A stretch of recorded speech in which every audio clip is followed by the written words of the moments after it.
Эксперты говорят, больше жизни, никаких остановочных фото и видео. И вот сижу в парке и записываю ролик про черкесский язык. Ловите.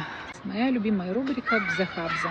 Сегодня мы разберем аффиксы личных местоимений. Но для начала давайте познакомимся или же вспомним личные местоимения черкесского языка. Итак, с, я, в, ты, ар, он, она, оно. Да-да, без разделения по роду. Д, мы, ф, вы, ахар, они. Знаете, что самое интересное? Что в черкесском языке мы можем вообще не произносить личное местоимение. Вместо него используется аффикс, который прикрепляется к слову.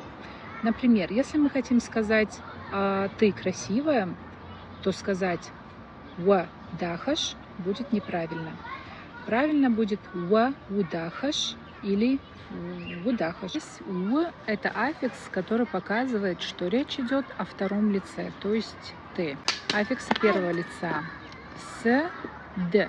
Аффиксы второго лица «в», «ф». Интересный факт. У третьего лица нет никаких аффиксов. Как вам такой разбор? Будем продолжать рубрику.